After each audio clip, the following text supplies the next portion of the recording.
Welcome to the Berkshires Gone By, history and folklore about the westernmost and most beautiful county in Massachusetts. I'm your host, Brooke. It's that time of year again, and by that I mean motorcycle season. Time to don your gear and head out onto the roads. But what's the best ride around? I'd say nothing beats carving the curves along Route 2, also known as the Mohawk Trail. One reason is because as of the production of this episode, the pavement along Route 2 is nice and fresh. The trail also offers some of the best views. If you don't have a motorcycle, the drive is just as worthwhile in a car, especially if it happens to be a convertible. But wait, as much as I could go on about good motorcycle roads, I started this episode about something different. The history of the Mohawk Trail. For thousands of years, long before European settlers ever found their way across the oceans, this route was created and used by Native Americans as a way of getting from the Connecticut River area over the Berkshires and Taconic mountain ranges to the flats that lead to the Hudson River. It was an avenue that connected the tribes of the two regions. In 1676, met a comet called King Philip by the English, who traveled this trail on his way to recruit the Mohawk to fight with him in what would become known as King Philip's War. I'm going to talk about the span between Shelburne Falls and the New York border. Shelburne is in Franklin County and is the home to the Bridge of Flowers, an old trolley bridge that is draped in beautiful blooms during the summer months. The bridge was built in 1908, but when cars made the scene and people stopped using trolley lines as much, the trolley was discontinued, and the bridge was abandoned. But in 1929, the bridge was lined with soil and plants planted by the hard work and fundraising of the Shelburne Falls Women's Club, and the Bridge of Flowers was born. Shelburne Falls is also famous for its glacial potholes. This is the largest area of glacial potholes in the country. These were created when on the bed of the river stones were turned for thousands of years, around and around, thus drilling large holes into the bedrock. Back when the natives followed this river, these would have been hidden by the rushing cascades. But now, because of the construction of a dam, many of the interesting rock formations are exposed. The waterfall over the nearby dam and the beautiful array of shapes made by the potholes are really lovely. Shelburne Falls also has a thriving art scene, wonderful restaurants on both the Shelburne and Buckland side of the bridge, and a great candlepin bowling alley that is one of the oldest in the country, dating back to 1906. Atop the mountain that looks over the village from the north stands the stone fire tower. It was built in 1909 by a private landowner, but allowed for use as a fire tower in 1911. It's the only stone tower still used for the job in the country, is 63 feet high, and the oldest continuously active fire tower in the state. The state bought the land around it, and the tower can be reached by walking up an access road or hiking from a number of trails, one of which climbs up from the side of the Mohawk Trail. The trailhead starts where Halligan Ave meets the Mohawk Trail. Heading west along the Mohawk Trail, you'll see one of the souvenir shops that used to dot the route. Native Views features an oversized statue of a native chief and also some teepees for photo opportunities. Inside, the shop sells Mohawk Trail trinkets, as well as native-made goods. It and the Mohawk Trading Post, also in Shelburne on the Mohawk Trail, but to the east, represent a long history of tourist shops that peddled memories and keepsakes to travelers who came to see the sights along the route. Since the dawn of the automobile made travel faster, families could see the entire trail in a day. Motels, campgrounds, diners, and gift shops popped up in a hurry to supply the desires of those with a few days off and money in their pockets. Further west along the road, travelers enter Charlemont. While driving by the winding river into farm fields, it might be easy for some to overlook a little red schoolhouse. This is a one-room schoolhouse built of brick and stands on the north side of the road. It is the second oldest brick one-room schoolhouse in the country and the oldest in Massachusetts. Built in 1828, it was in continuous use until 1944, 166 years. In the early days, when most of the students were from farming families, there were as many as 100 pupils at one time. Girls attended classes in the summers, while boys would work the fields. Then in the winters, when there was less for the boys to do on the farm, the girls were dismissed for the season to make room for the boys in the tiny building. A little further along the road are the Indian Plaza Powwow Grounds, a compound that holds Native American powwows during the warmer months to honor the native history of the trail. Further west, travelers come to the tiny village of Charlemont. It's an artistic village with a lot to do outdoors. Across the river and up the road, there's skiing at Berkshire East. And in the summer, people float down the river in tubes or take to the white water in rafts. This village was first settled by a man named Captain Moses Rice, who bought 2,200 acres in 1743. At the time, this was the far western frontier and wild country. Unfortunately, because of the almost constant feuds between the French and English, who were both trying to claim the same areas in the New World, and the deaths of so many natives due to disease brought about by Europeans, the local natives became upset, and some tribes began looking for a way to drive out these harbingers of misfortune. Many tribes in New England band together to make raids on villages. Raids were made on countless towns in New England, including the nearby settlements of Hadley, Northampton, Deerfield, and also poor Moses Rice's farm and family. After being forced to flee to Rutland, Vermont, once already, and returning to find his house destroyed, he rebuilt it and began to farm again. But one day, while working in the fields, natives attacked the family. They shot Phineas Arms and took Moses's 8-year-old grandson, Asa, captive. He would later be taken to Canada and held for ransom. Moses Rice, however, wounded in the fight, was left alone with one man who would finish him off. Moses was hit with a tomahawk and scalped, but when he was found by people sent by a relative who'd escaped the attack and fled to the nearby Taylor's Fort, he was discovered still alive.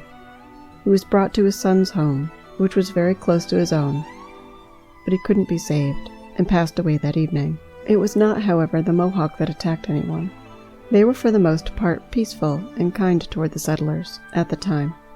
On the side of the slope above the red-painted headquarters of Zor Outdoors sits a tiny cemetery. This is the final resting place of many of the members of the Rice family, including Captain Moses Rice. Long ago, near this spot, once stood a mighty buttonwood tree of remarkable age and size, which had been witness to all that happened to this ill-fated family, and was regarded by many to be a monument to the founding of the town, all its own. The slate headstones of the little cemetery are nearly unreadable now, but the book, The Historic Trees of Massachusetts, written by James Raymond Simmons in 1899, says that the author was able to decipher the words as, "In the memory of Captain Moses Rice, who was killed by the Indians in this place, June ye 11th, 1755, in ye 61st year of his age," and is at the right hand.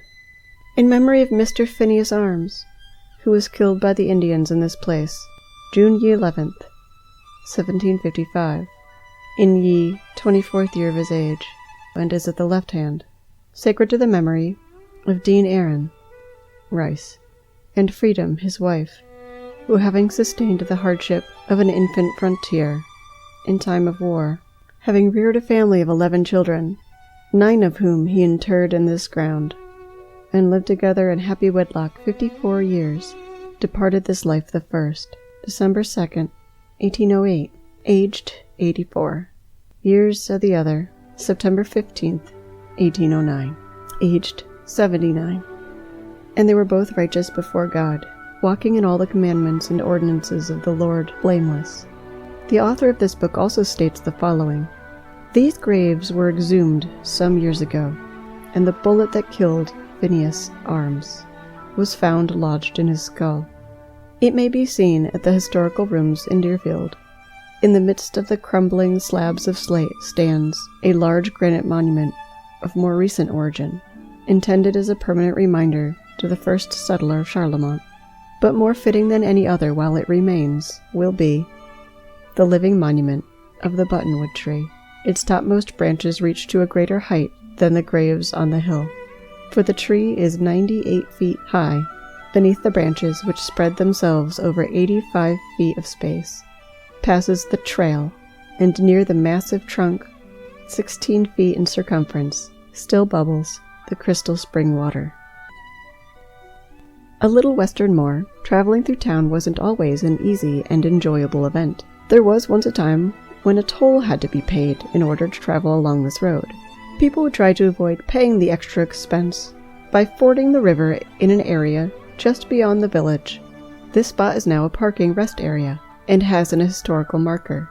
The crossing spot became known as the Shun Pike. The word shun means to reject or ignore, and a pike is a route of travel. During high water levels, crossing at this spot could be a dangerous endeavor, from people walking through the current to entire carriages. The danger of being swept away was very real.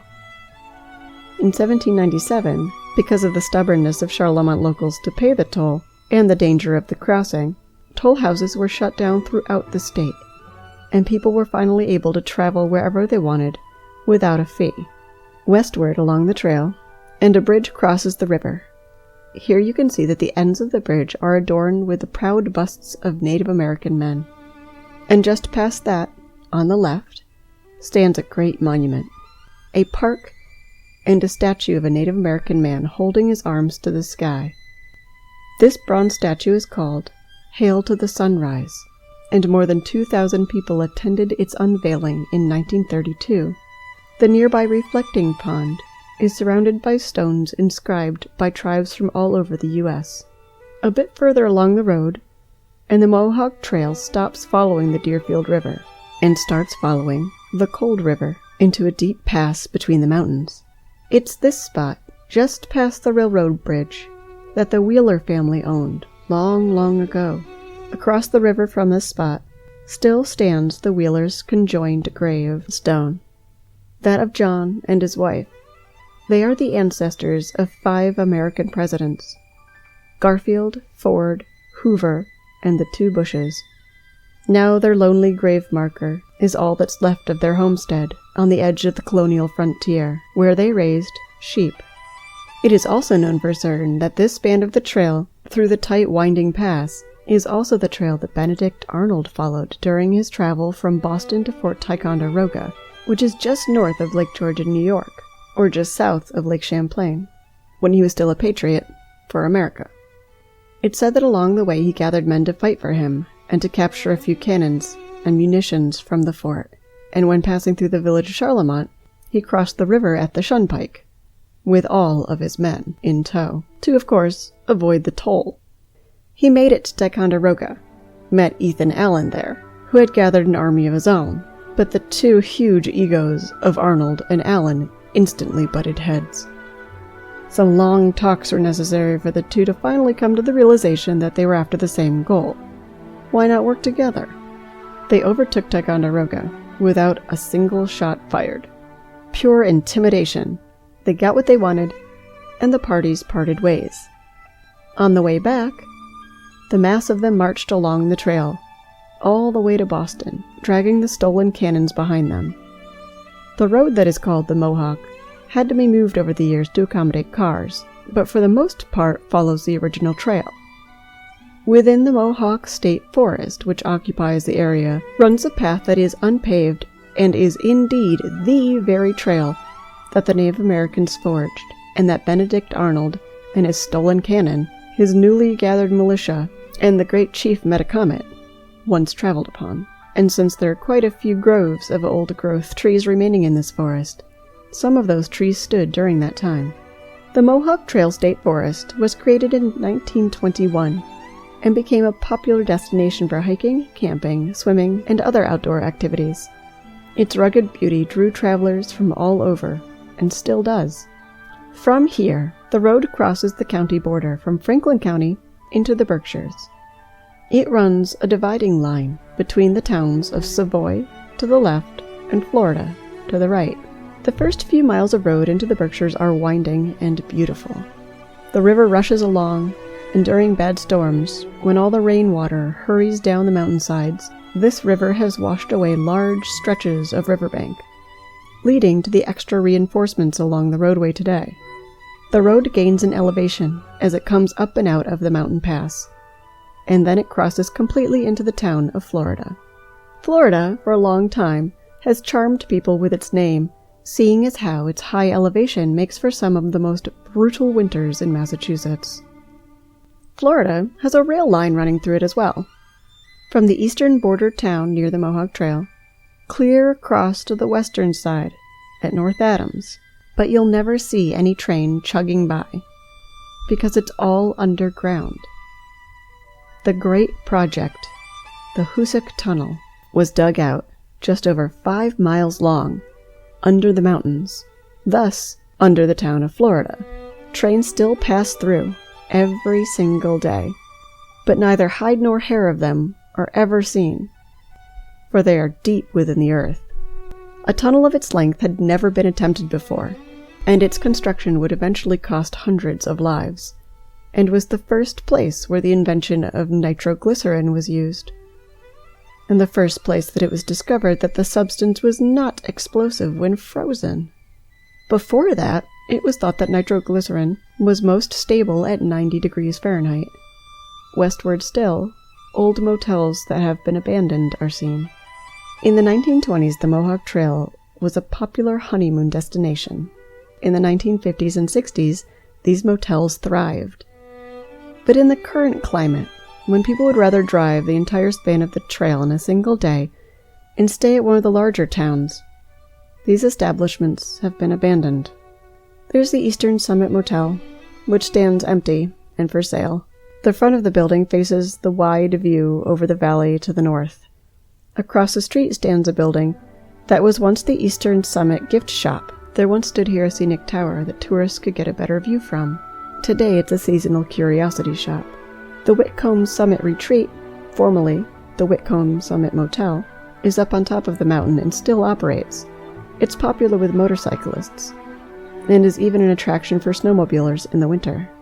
The first tourist shop is thought to have been built on this spot in 1914, and the first cabins to house travelers were built in 1915.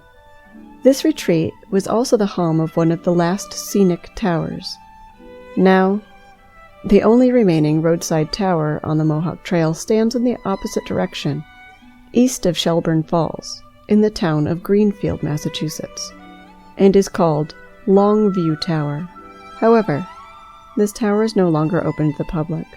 It closed a while back, around the same time that the Whitcomb Summit Tower was taken down. Now, the Greenfield Tower, still bearing its banners and signs boasting of its views, holds only cell phone antenna aloft. At least that means that this historic tower will be maintained. Back at the Whitcomb Summit, just along the edge of this establishment, stands the Elk Monument. This was erected by the members of the Benevolent and Protective Order of the Elks in 1923, in memory of those of their order who served in the First World War. On the left side of the parking lot to this motel stands an empty restaurant, and nearby there was also a small ski area, which has since grown over. This area is also the highest point on the Mohawk Trail, at 2,172 feet at Whitcomb Summit. More motels along this road are the remains of Wings Mohawk Springs Cabins, the Wigwam Cottages, and the Western Summit Gift Shop.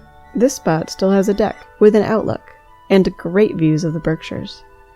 This is another location that once had a tower, the footing of which can be seen over the edge of the parking lot, beside the building. If you've made it this far, then you've already seen the giant sign overhead, the one warning of a hairpin turn. Well, they're not kidding. This hairpin turn is not the path of the original trail, though. The first trail twisted off from the current path at the area of the outlook deck beside the last motel I talked about, then zigzagged to a spot just below the current back bend below the modern hairpin turn. But there was no way anything other than someone on foot was going to make it up or down that path. So when the road was built, it was moved. The old path is still there. From the parking lot at the top of the turn, you can see a sign for the path and hike the original from there. While hiking this stretch of trail, Why not dwell on the fact that the great Metacomet traveled this path on his way to find help to fight against settlers during King Philip's War. In 1662 he became the chief of his people, the Wampanoag. After that he sought help in pushing the settlers out of the lands they were quickly taking from the local tribes without warning. Back on the road, as you take the turn, you'll find in the crook of the bend a restaurant called the Golden Eagle. Since the opening of the road for official vehicle travel in 1914, there had been many buildings on this spot. In fact, there used to be not only a restaurant, but another observation tower, which has since been taken down. But this same building was constructed in 1958 and has been a hotspot for mountainside dining with views that can't be beat. And if you're lucky, you'll be eating on the deck, overlooking the valley and mountains beyond, when another unaware tractor-trailer truck driver underestimates the severity of the hairpin turn and hits the guardrail yet again. The zigzag may have been altered to make for better ease of travel, but with better roads comes bigger trucks, and still trucks fail to make this turn. But if you make the turn, you'll continue down and down and down into the town of North Adams. North Adams was founded as a classic New England mill town, and once boasted vibrant industry and long rows of mill houses for employees. Today it's becoming a growing center for the arts, history, and culture, and is now the home of Mass MoCA, a museum of modern art. The Mohawk Trail continues westward still, through the city, and climbs again to emerge between two of the loveliest and most interesting terraced cemeteries in New England.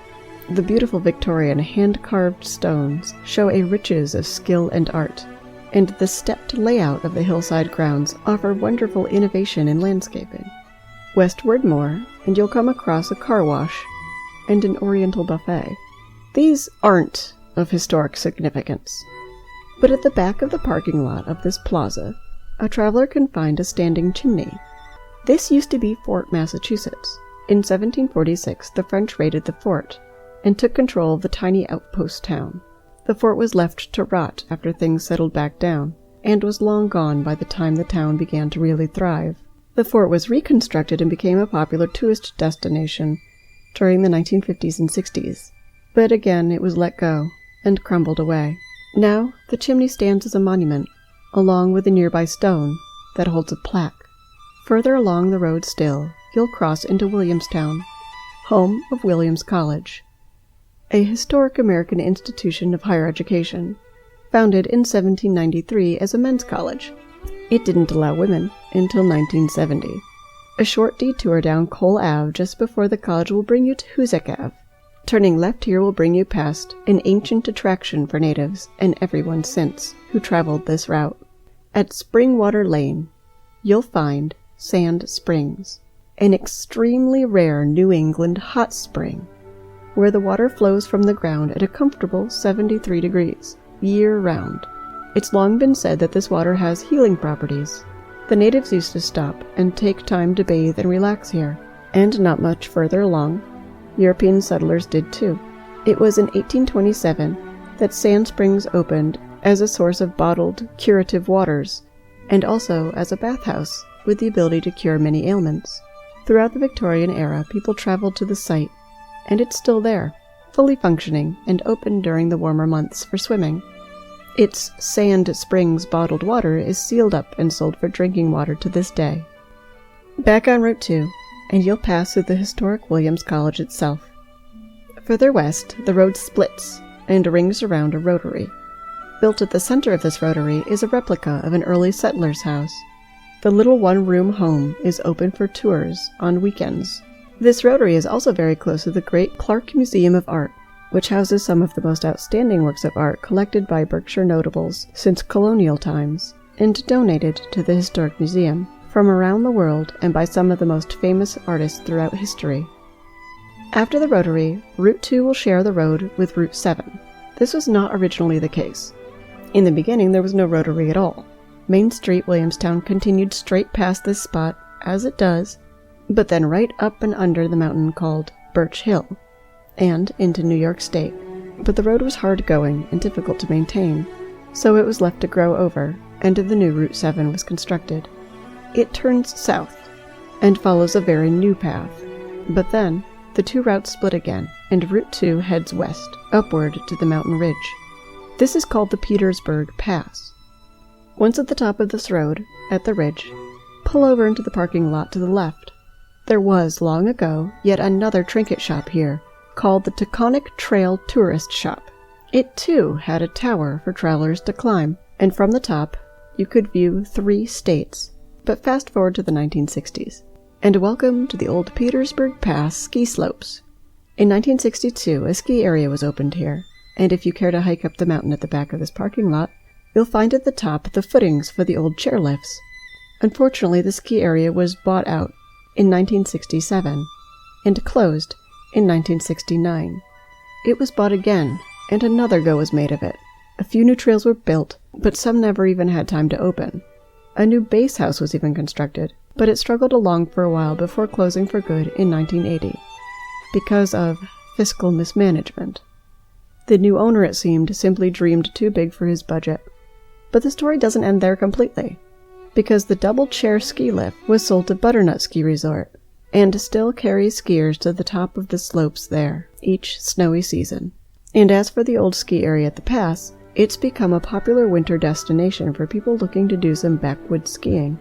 If you leave the parking lot, but instead of hiking up the mountain behind you, cross the road to the short rock face and scurry up one of the trails you'll find there, you'll discover Hopkins Memorial Forest, and you'll be standing on the Taconic Crest Trail.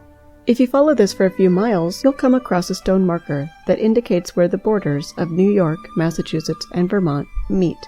If you keep going into Vermont along the trail, you'll come across a cave in the ground, which has snow inside it, even at the warmest parts of summer. This is called the Petersburg Snow Hole. Around the rocky entrance are carved the names and dates of those who have been there, dating back to the early 1800s. Back at the road, you can look east and see Mount Greylock, with its tower reaching into the sky, or turn and look west, out over New York State. From here the trail continues west to the Hudson River. The modern Route 2 crosses the river and goes all the way to the I-87 interchange in Latham, New York. Since its official opening as a scenic car route in 1914, the trail has attracted people from all over to ride its scenic summits and valleys, and much like the topography, the viability of the man-made attractions along the trail have experienced highs and lows. But we know for sure that the Mohawk Trail isn't going anywhere, and that its vistas and its history are forever. So maybe the future of its prosperity will be rooted in the stories of its past. And motorcycles. Definitely motorcycles. I'm not kidding. Go ride this road. This has been The Berkshires Gone By, created, written, directed, and read by myself, Brooke Grenier, and co-produced by Deanna Garner. If you'd like to contact us, find more episodes, or see images related to our topics, please visit our Facebook page, or our new website, www.theberkshiresgoneby.com. You can also email us directly at theberkshiresgoneby, all one word, @gmail.com. We hope you'll join us for our next episode. Thanks for listening.